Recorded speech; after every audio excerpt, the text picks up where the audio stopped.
15 जनवरी 2025 ये वो तारीख है जो भारत के इतिहास में गौरवशाली दिन बनने जा रही है। इस दिन नौसेना को एक साथ मिलेंगे 3 जैकपॉट। जब 3 लड़ाकू प्लेटफॉर्म एक साथ होंगे कमीशन, भारतीय नौसेना की ताकत को पंख लगाने वाले 3 महाबली रेडी हैं, जो भारत की समुद्री सरहदों को बनाएंगे अभेद। 15 जनवरी को मुंबई में खास समारोह में सूरत और नीलगिरी नाम के 2 अत्याधुनिक युद्धपोतों और वाक्षी नाम की एक पनडुब्बी को नौसेना को सुपुर्द किया जाएगा। भारतीय नौसेना ने साल 2047 तक समुद्री सुरक्षा के लिए जो रोडमैप तैयार किया है, उसी का हिस्सा है stealth guided missile destroyer Surat, stealth frigate Nilgiri, diesel electric पनडुब्बी वागशीर। लहरों पर पराक्रम की पटकथा लिखने वाली भारतीय नौसेना ने अपनी समुद्री सरहद की हिफाजत के लिए ऐसी लक्ष्मण रेखा खींची है जिसे लांघना नामुमकिन है। भारत एक प्रायद्वीपीय देश है जो पश्चिम में अरब सागर, दक्षिण में हिंद महासागर और पूर्व में बंगाल की खाड़ी से घिरा हुआ है। भारत का समुद्री तट 7,517 किलोमीटर लंबा है। ये अपने जलीय सीमा पाकिस्तान, मालदीव, श्रीलंका, बांग्लादेश, म्यांमार, थाईलैंड और इंडोनेशिया जैसे देशों के साथ साझा करता है, जिसकी हिफाजत करना एक बड़ी चुनौती है। यही नहीं, चीन की ओर से भारतीय सीमा के नजदीक विकसित किए जा रहे बंदरगाहों ने तनाव की स्थिति पैदा करती है, जिसके कारण भविष्य में भारत के लिए स्वतंत्र रूप से आवाजाही चुनौतीपूर्ण हो सकती है। आंकड़ों में चीन की नौसेना काफी ताकतवर है। कागजों में वो भारत से काफी आगे नजर आती है। बावजूद इसके वो भारत से उलझने से बचता है। इसके पीछे कई कारण हैं। एक और वो साउथ चाइना सी में अमेरिका और दूसरे पड़ोसी देशों से उलझा पड़ा है। ताइवान जैसा देश भी उसके नापाक मंसूबे को कामयाब नहीं होने दे रहा। वहीं भारत तेजी से समंदर में अपनी ताकत को धार दे रहा है, जिससे टकराना चीन के बस की बात नहीं है।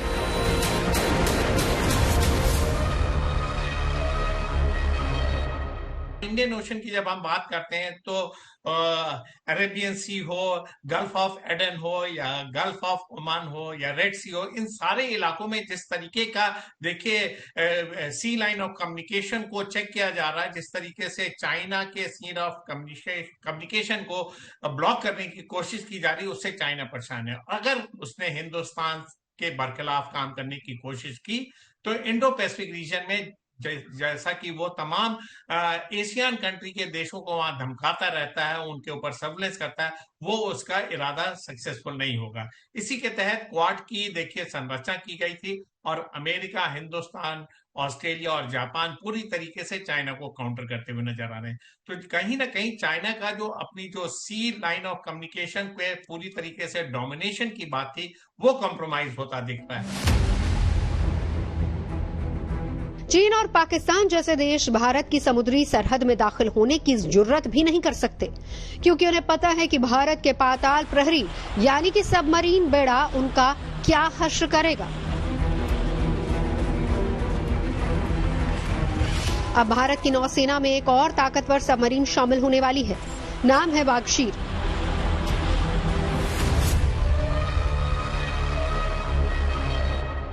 वागशीर स्कॉर्पियन श्रेणी की 6ठी पनडुब्बी है जो डीजल और बिजली दोनों तरह से चलती है और ये दुनिया की बेहतरीन पनडुब्बियों में शामिल है। समंदर से सतह पर मार करने, एंटी शिप मिसाइल को तबाह करने और खुफिया जानकारी जुटाने जैसे कई दूसरे मिशन को ये आसानी से पूरा कर सकती है। कलवरी क्लास की वागशीर पनडुब्बी प्रोजेक्ट 75 के तहत बनाई गई है, जो कलवरी क्लास की 6ठी सबमरीन है। पनडुब्बी के बारे में कहा जाता है कि जो सबमरीन जितनी शांत होगी, जितनी गहराई में जाने की ताकत रखेगी, वो उतनी ही ज्यादा खतरनाक होगी। वागशीर में ये सारी खासियतें हैं। वागशीर 50 दिनों तक पानी के अंदर रहने में सक्षम है। यही नहीं, ये मैक्सिमम 350 फीट की गहराई में जा सकती है। पानी की सतह पर वागशीर सबमरीन की स्पीड 20 किलोमीटर प्रति घंटा है, जबकि पानी के अंदर ये 37 किलोमीटर प्रति घंटे की रफ्तार से चलती है।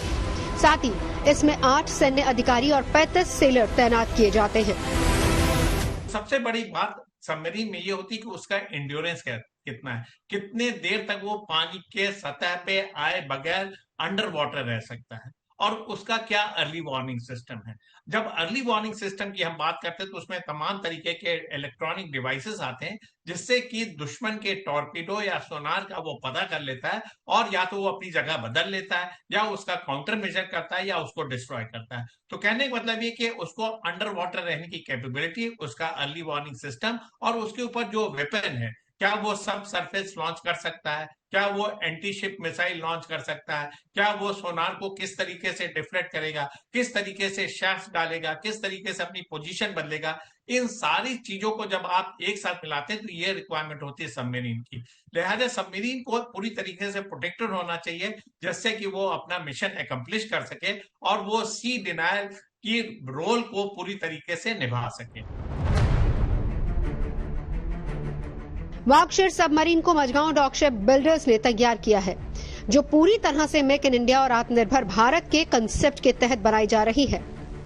इसे इस तरह से डिजाइन किया गया है कि एंटी सरफेस वॉर और एंटी सबमरीन वॉरफेयर में अपना जलवा दिखाने में सक्षम है।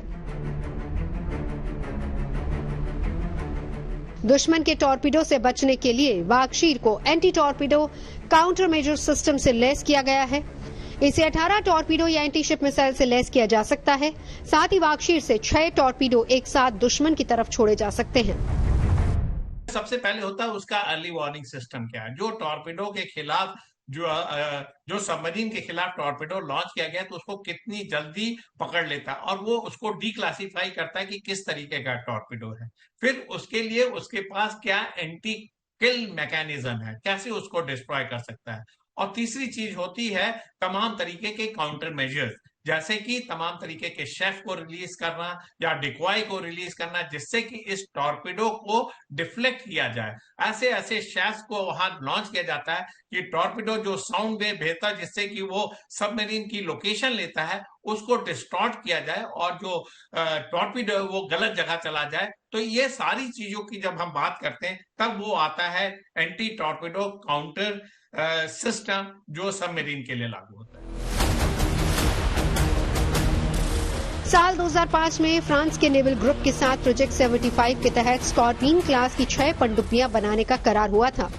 युद्धपोत और पनडुब्बियां बनाने वाली भारतीय company Mazagon dock ship builder limited ने करार के तहत फ्रेंच टेक्नोलॉजी का इस्तेमाल करके ये पनडुब्बियां बनाई हैं। प्रोजेक्ट 75 के तहत अभी तक 6 आधुनिक पनडुब्बियां तैयार की गई हैं, जिनमें भारत की समुद्री सरहद की हिफाजत में 5 पनडुब्बियों को तैनात किया गया है, जिनके नाम हैं INS Kalvari, INS Khanderi, INS करंज, INS वेला और INS वागीर। साल 2017 में पहली सबमरीन INS कलवरी को नेवी को सौंपा गया था, जबकि INS खंडेरी 2019 में, INS करंज, INS वेला 2021 में कमीशन किए गए। वहीं जनवरी 2023 में INS वागीर का नेवी में कमीशन किया गया। 15 जनवरी को INS वागशीर के शामिल होने के बाद नौसेना में कलवरी क्लास की 6 अटैक सबमरीन हो जाएंगी। समंदर में सबमरीन की शक्ति बढ़ने से भारतीय नेवी और दमदार हुई है। अरब सागर से लेकर हिंद महासागर और बंगाल की खाड़ी तक इंडियन नेवी की पनडुब्बियों को चकमा देकर भारत की सीमा में दाखिल होना नामुमकिन है। अब तो 6ठी अटैक सबमरीन वागशीर भी मोर्चा संभालने वाली है। INR वागशीर की रेंज स्पीड के मुताबिक तय होती है। अगर ये सतह पर 15 किलोमीटर प्रति घंटे की रफ्तार से चल रही है तो ये 12 किलोमीटर प्रति घंटे तक चल सकती है। वहीं पानी के अंदर ये 1020 किलोमीटर की रेंज तय कर सकती है, जहां इसकी स्पीड 7.4 किलोमीटर प्रति घंटा होनी चाहिए। INS वागशीर जो है, जो पूरी तरीके से हिंदुस्तान में डेवलप किया हुआ सबमरीन है, ये स्टेल्थ सबमरीन है। वो तमाम काफी समय तक पानी के अंदर रह सकता है, और सबसे बड़ी बात यह है कि ये कालवरी क्लास का सबमरीन है। और इसका जो डेवलपमेंट हुआ है वो मैजागॉन डॉकयार्ड में हुआ है। तो इस कहने का मतलब ये कि पूरी तरीके से इंडिजिनस सबमरीन है और इससे हमारी जो क्षमता है सी डिनायल की और जिस तरीके से हम अपने जंगी बेड़ों को सुरक्षा प्रदान कर सकते हैं वो उसमें चार चांद लगाता है। आईएनएस वागशीर के पास दुश्मनों को चक्रव्यूह में फंसाने के लिए भी तरकीब मौजूद है, जिसकी मदद से ये समंदर में दुश्मनों के परखचे उड़ा देगी।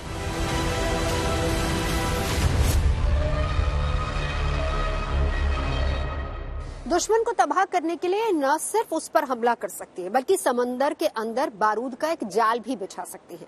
आप यूं समझ लीजिए कि ये बिल्कुल वैसे ही काम करती हैं जैसे कि सतह पर कोई टैंक या फिर बख्तरबंद गाड़ियां काम करती हैं। उसी तरीके से ये समंदर के अंदर दुश्मन का काम तमाम कर सकती है। नौसेना प्रोजेक्ट 75I के तहत 6 नई सबमरीन बनाई जाएंगी जो AIP यानी कि एयर इंडिपेंडेंट प्रोपल्शन के ताकत से चलने वाली होंगी।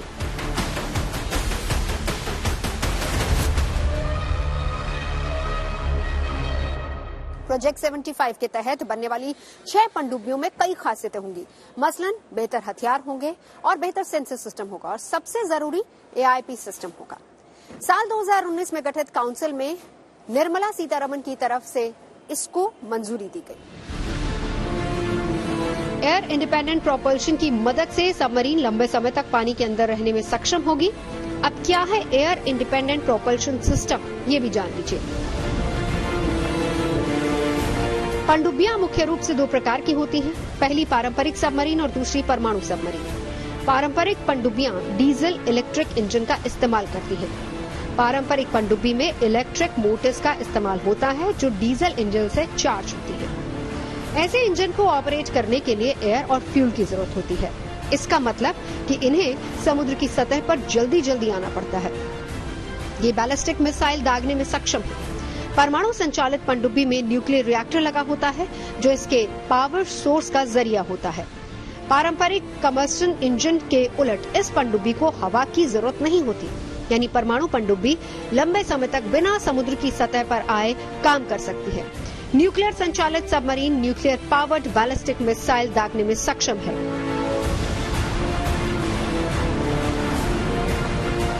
आज दुनिया के कई देश अपनी पनडुब्बी को एयर इंडिपेंडेंट प्रोपल्शन सिस्टम से लैस कर रहे हैं, जिसकी ताकत से पनडुब्बी को सतह में सिर्फ एक बार ऑक्सीजन लेने के लिए सतह पर आने की जरूरत होती है, जिससे AIP से लैस सबमरीन की घातकता और गोपनीयता कई गुना बढ़ जाती है।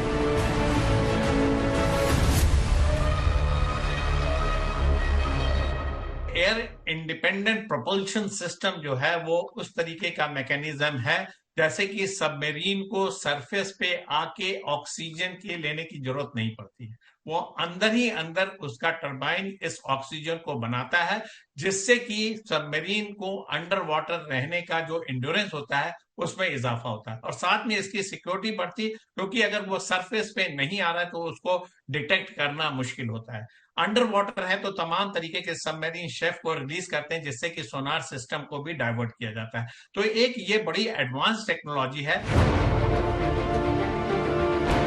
डीजल इलेक्ट्रिक पनडुब्बियों को अपनी बैटरी चार्ज करने के लिए अक्सर सतह पर आने की आवश्यकता होती है, जिससे उनके पानी के नीचे रुकने का समय कम होता है। वहीं एयर इंडिपेंडेंट प्रोपल्शन से लैस पनडुब्बियां लगातार 14 दिन पानी के नीचे रहने में सक्षम होती हैं।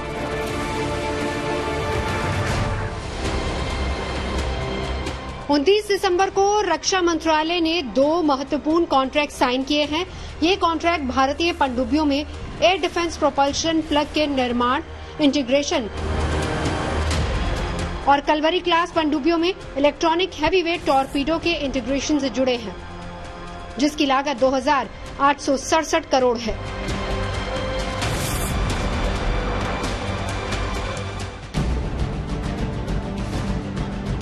अंतर्राष्ट्रीय स्तर पर कई तरह के AIP सिस्टम हैं, जिसमें भारत के नेवल मटेरियल रिसर्च लेबोरेटरी का फ्यूल सेल आधारित AIP अपने आप में अनोखा है और इसे सबसे ताकतवर माना जाता है, क्योंकि ये पनडुब्बी पर ही हाइड्रोजन पैदा करने में सक्षम है।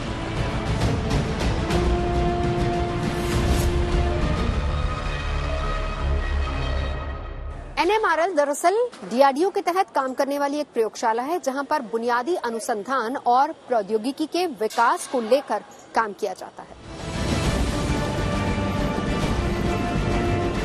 AIP प्लग के निर्माण से जुड़े प्रोजेक्ट और इसके इंटीग्रेशन से पारंपरिक पनडुब्बियों की ताकत बढ़ेगी। इससे भारतीय नौसेना की कलवरी क्लास की पनडुब्बियों की मारक क्षमता में काफी ज्यादा इजाफा होगा।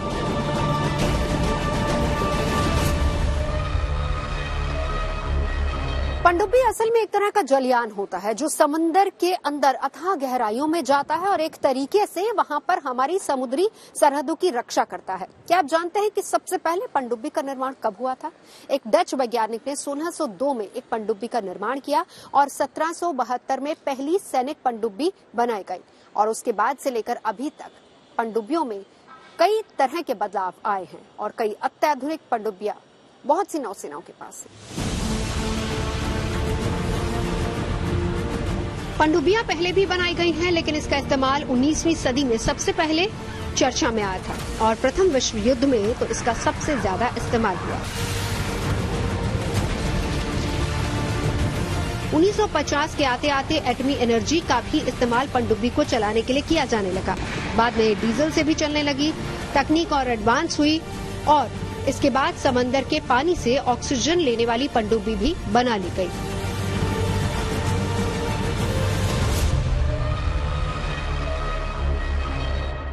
यकीनन ये किसी क्रांति से कम नहीं है। आपको जानकर हैरानी होगी कि कई अत्याधुनिक पनडुब्बियां सप्ताह तक, महीनों तक पानी के अंदर रहती हैं और सरहदों की रखवाली बाखूबी करती हैं, दुश्मन पर पैनी नजर रखती हैं और अब तो कई अत्याधुनिक तकनीकों से लैस हैं ये पनडुब्बियां।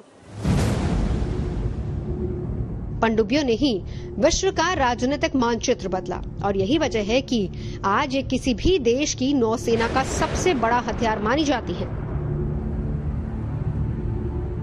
भारत ने 1970 के दशक में कलवरी जैसी फॉक्सट्रॉट कैटेगरी की पनडुब्बियों के साथ अपनी पनडुब्बी बेड़े का विस्तार किया। फिर 1986 में नौसेना ने पश्चिमी जर्मनी के शुशमार श्रेणी की पनडुब्बियां हासिल करने के बाद इस दिशा में अहम कदम आगे बढ़ाया। ये टाइप 209 पनडुब्बियां ज्यादा उन्नत थी, जो बेहतर सेंसर और आधुनिक हथियारों से लैस थी। फिर 80 और 90 के दशक में नौसेना ने तत्कालीन सोवियत संघ से सिंधु घोष यानी कि किलो क्लास श्रेणी की पनडुब्बियां हासिल की। सिंधु घोष क्लास की पनडुब्बी उन्नत सोनार सिस्टम से लैस थी और क्रूज मिसाइलें दागने में सक्षम। इन पनडुब्बियों ने भारत की युद्धक क्षमताओं को काफी बढ़ा दिया।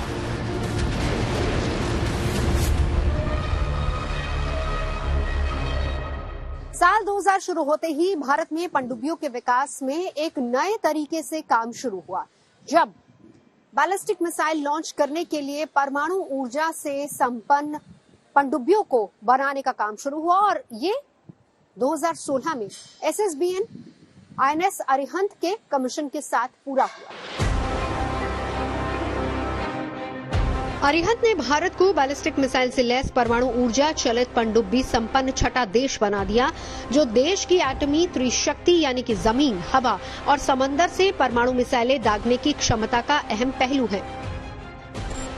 INS अरिघात भारत की दूसरी SSBN पनडुब्बी है और तीसरी INS अरिंदम फिलहाल पाइपलाइन में है। न्यूक्लियर सब पावर सबमरीन होने का मतलब यह है कि उसको इंड्योरेंस बढ़ जाता है, उसकी जो प्रोटेक्शन बढ़ जाती है और साथ में ये बाकी सबमरीन से इसलिए अलग क्योंकि ये एक न्यूक्लियर पावर्ड सबमरीन है और इसका जो एरिया ऑफ ऑपरेशन है वो बहुत लंबा है, बहुत लंबे समय तक पानी के अंदर रह सकता है और इसको देखिए इसीलिए इसको बूमर बोला जाता है, मतलब कि ये तमाम तरीके के टास्क को बगैर डिटेक्ट किए हुए आसानी से लॉन्च किया जा सकता है। INS Arihant is the front SSBN submarine man. भारतीय नौसेना के पास कितनी पनडुब्बियां हैं और वो किस किस कैटेगरी की हैं, ये जानना भी बहुत जरूरी है। ग्लोबल फायर पावर की साल 2024 की रिपोर्ट के मुताबिक भारत के पास कुल 18 सबमरीन है। भारत के पास सबमरीन लॉन्च्ड बैलिस्टिक मिसाइल पनडुब्बी की तादाद 2 है। पहला INS अरिहंत और दूसरा INS अरिघात। साल 2016 में पहली बार शामिल ये पनडुब्बियां इंटर कॉन्टिनेंटल बैलिस्टिक मिसाइल दाग सकती हैं। वहीं INS अरिंदम निर्माणाधीन है। इंडियन नेवी के पास डीजल इलेक्ट्रिक पनडुब्बियों की तादाद 6 है, जो कलवरी या स्कॉर्पियन कैटेगरी की है। 15 जनवरी को छठी कलवरी क्लास पनडुब्बी INS वागशीर नौसेना में शामिल होने वाली है। नौसेना के पास शिशुमार क्लास की 4 पनडुब्बियां हैं। साल 1986 से 1996 तक हासिल जर्मन मूल की इन पनडुब्बियों की टिके रहने की ताकत और सेंसर अच्छे हैं। यह हार्पून एंटी शिप क्रूज मिसाइलों से लैस है। वहीं सिंधु घोष क्लास पनडुब्बी की बात करें तो भारतीय नौसेना के पास इसकी तादाद 7 है। रूसी मूल की ये पनडुब्बियां 1986 में शामिल की गई थी। इनमें उन्नत सोनार सिस्टम लगा है और ये anti ship cruise missile launch कर सकती है। चीन की पीपल्स लिबरेशन आर्मी नेवी ने बेहद तेजी से अपना पनडुब्बी बेड़ा बढ़ाया है और उसे आधुनिक भी बनाया है। इसकी ताकत अब 61 पनडुब्बियों तक पहुंच गई है, जिनमें पारंपरिक डीजल, इलेक्ट्रिक और परमाणु संचालित दोनों पनडुब्बियां शामिल हैं।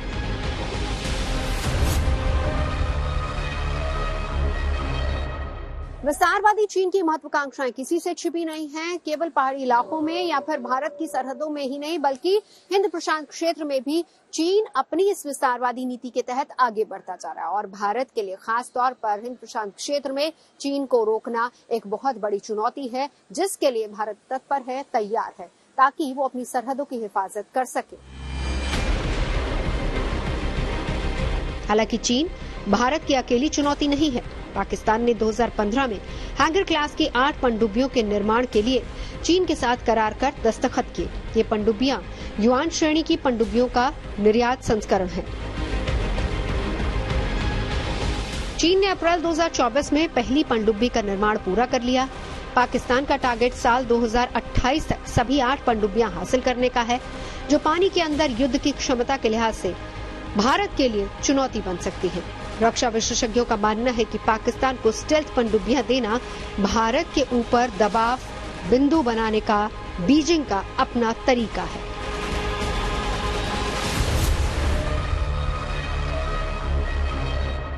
जहां तक पाकिस्तान का सवाल है, पाकिस्तान ने भी अपनी नेवी को मॉडर्नाइज करने का सिलसिला शुरू कर रखा है और इसके तहत उसने चाइना के साथ एग्रीमेंट किया है, जिसके तहत उसको 8 हंगूर क्लास के सबमरीन मिलेंगे। ये पूरी तरीके से चाइना का द्वारा दिया गया टेक्नोलॉजी है। ये हिंदुस्तान को, हालांकि 2028 में समय है, तब तक हिंदुस्तान की नेवी काफी पावरफुल हो जाएगी, क्योंकि हमारा जो आत्मनिर्भर भारत के तहत, मेक इन इंडिया के तहत जो सबमरीन का कंस्ट्रक्शन चल रहा है, जो मैन्युफैक्चरिंग चल रहा है, तब तक हिंदुस्तान काफी आगे निकल जाएगा और हमारे पास कई न्यूक्लियर पावर्ड सबमरीन होगी, जिससे कि हम इस खतरे को पूरी तरीके से चैलेंज करते हुए नजर आएंगे।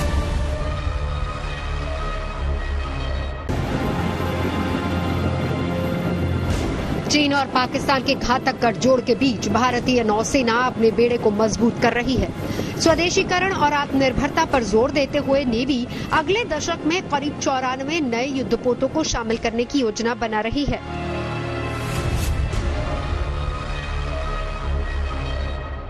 इंडियन नेवी लगातार एडवांस युद्धपोतों, पनडुब्बियों और मिसाइलों पर काम कर रही है। 3 तरफ से भारत समुद्र से घिरा हुआ है, इसीलिए नेवी की जिम्मेदारियां बहुत ज्यादा बढ़ जाती है और ऊपर से चीन की विस्तारवादी नीतियां।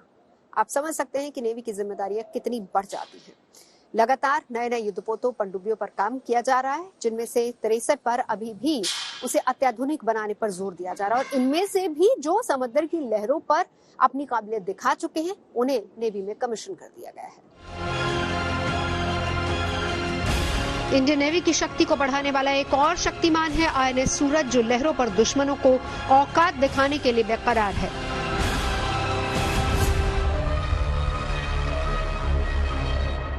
विशाखापट्टनम क्लास मिसाइल INS सूरज की लॉन्चिंग 17 मई 2022 को हुई थी। अभी फिलहाल इसके परीक्षण चल रहे हैं। खुद को हर कसौटी पर ये खरा उतारने की कोशिश कर रही है और उसके बाद इसे जल्दी ही नेवी में कमीशन कर दिया जाएगा, जिसके बाद नेवी की ताकत में कई गुना इजाफा होगा। INS सूरज भारतीय नौसेना का next generation stealth guided missile destroyer है, जो बेहद घातक हथियार और आधुनिक तकनीक से लैस है। 7400 टन वजनी INS सूरज समंदर की लहरों पर 56 किलोमीटर प्रति घंटे की रफ्तार से दौड़ सकता है, जो एक बार में 7400 किलोमीटर की यात्रा कर सकता है। इस पर 4 इंटरसेप्टर बोट के साथ 50 अफसर और 250 नौसैनिक रह सकते हैं। साथ ही 45 दिनों तक समंदर में रहने की ताकत भी है इसके पास। नौसेना ने कोलकाता क्लास विध्वंसकों को अपग्रेड करके नया विशाखापट्टनम क्लास विध्वंसक तैयार कर दिया है।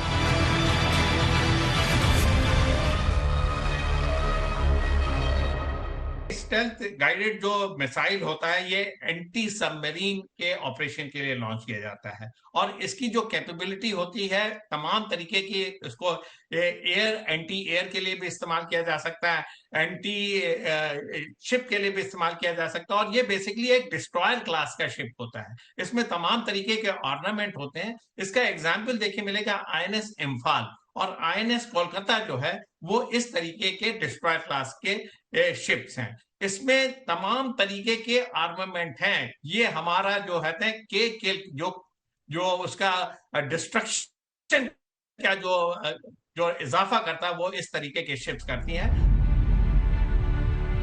INS सूरत की खास बात यह है कि देश में अब तक के बने वॉरशिप में से ये सबसे कम समय में तैयार हुआ है। INS सूरत को रिकॉर्ड 31 महीने में तैयार करके भारतीय नौसेना को सौंपा गया। इसमें सतह से सतह पर मार करने वाली मिसाइल वर्टिकल लॉन्चर लगे हैं। INS सूरत पर एंटी एयर वॉरफेयर के लिए 32 बराक 8 मिसाइल तैनात की जा सकती हैं। एंटी सरफेस वॉरफेयर के लिए 16 ब्रह्मोस एंटी शिप मिसाइलें भी इस पर तैनात हो सकती हैं। वहीं एंटी सबमरीन वॉरफेयर के लिए 533 mm की 4 टॉर्पीडो ट्यूब्स या फिर 2 एंटी सबमरीन रॉकेट लॉन्चर्स तैनात किए जा सकते हैं। INS सूरत का सबसे बड़ी बात यह है कि ये पहली चीज तो इंडिजिनसली डेवलप किया गया हमारा डिस्ट्रॉयर शिप है। नंबर 2, इसमें ब्रह्मोस मिसाइल लोड हो सकती है। जिस तरीके का इसका वेपन सिस्टम है वो इसको हर एक से अलग थलग करती है और साथ में जो इसकी स्पीड है 60 किलोमीटर पर आवर, ये काफी हाई स्पीड माना जाता है और स्टेट ऑफ आर्ट हमारा शिप है।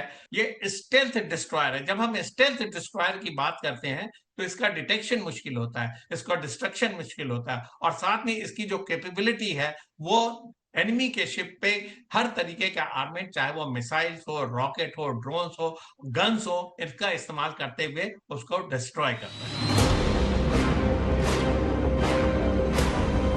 भारतीय नौसेना की ताकत में इजाफा करने के मकसद से साल 2013 में प्रोजेक्ट 15B की शुरुआत की गई थी। इस प्रोजेक्ट के तहत कुल 4 डिस्ट्रॉयर जंगी जहाज तैयार किए जाने थे। पहला डिस्ट्रॉयर INS विशाखापट्टनम साल 2021 में ही भारतीय नौसेना में शामिल किया जा चुका है। INS मोरमुगाओ इस प्रोजेक्ट का दूसरा शिप है जिसे साल 2022 में नौसेना में शामिल किया गया था। साल 2023 में डिस्ट्रॉयर INS इम्फाल शामिल कर लिया गया। 15 जनवरी 2024 को INS सूरत नौसेना में शामिल हो जाएगा। फ्रिगेट और डिस्ट्रॉयर दोनों ही वॉरशिप है, लेकिन इनमें साइज के साथ ही क्षमता का फर्क है। फ्रिगेट के मुकाबले डिस्ट्रॉयर करीब 1.5 गुना बड़ा होता है। फ्रिगेट किसी एक तरह के रोल के लिए ज्यादा उपयुक्त होता है, जबकि डिस्ट्रॉयर में कई रोल निभाने की क्षमता होती है।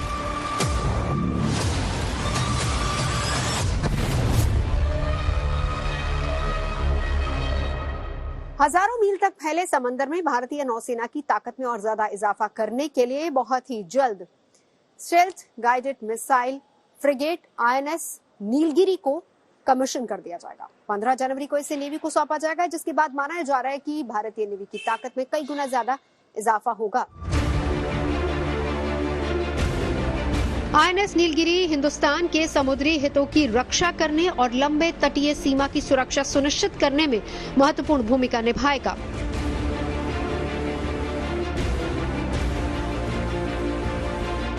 समंदर में दुश्मन की कब्रगाह बनाने की क्षमता रखने वाला ये जहाज 3 डायमेंशन यानी कि तीनों आयामों में खतरों को बेअसर करने में सक्षम है। हवा, सतह या फिर पानी के नीचे से होने वाले किसी भी हमले का अत्याधुनिक युद्धपोत मुंह तोड़ जवाब देने में सक्षम है।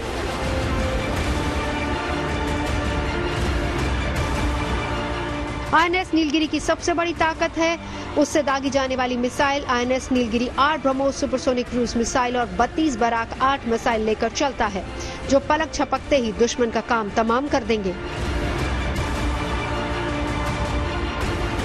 हाल के कुछ महीनों में समुद्री लुटेरों का आतंक काफी बढ़ा है, जिनसे निपटने में ये वॉरशिप काफी कारगर साबित होगा।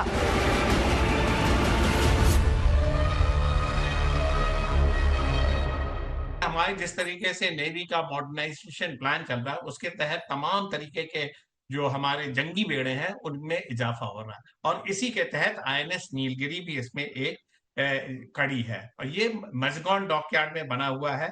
इसका जो लेंथ है 149 मीटर है, और इसमें भी एचएएल का ध्रुव हेलीकॉप्टर या सी किंग जो एयरक्राफ्ट है वो माउंट हो सकता है, और इसकी speed 32 kilo not per hour है, और ये फ्रिगेट क्लास में आता है। तो कहने का मतलब ये कि एक वर्सेटाइल है, ये इसका आर्मामेंट जो है वो एंटी एयर, एंटी शिप और एंटी सरफेस, यानी कि सरफेस पे भी कोई टारगेट है तो उसको भी डिस्ट्रॉय किया जा सकता है।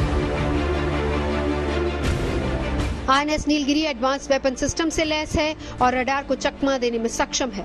इसमें 5th जनरेशन का सोनार सिस्टम और 450 किलोमीटर दूर तक नजर रखने वाला एडवांस रडार सिस्टम लगा है।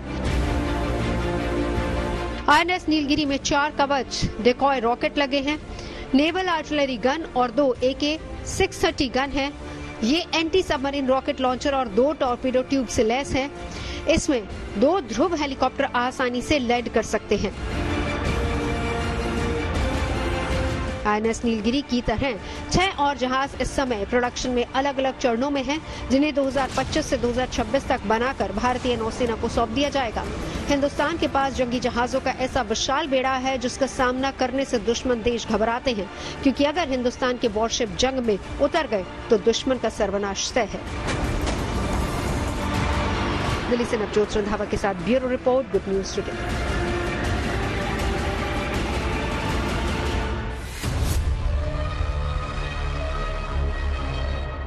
रण क्षेत्र में मेरे यानी नवजोत रंधावा के साथ अभी के लिए बस इतना ही। देश और दुनिया की तमाम अच्छी खबरों के लिए आप देख रहिए गुड न्यूज टुडे।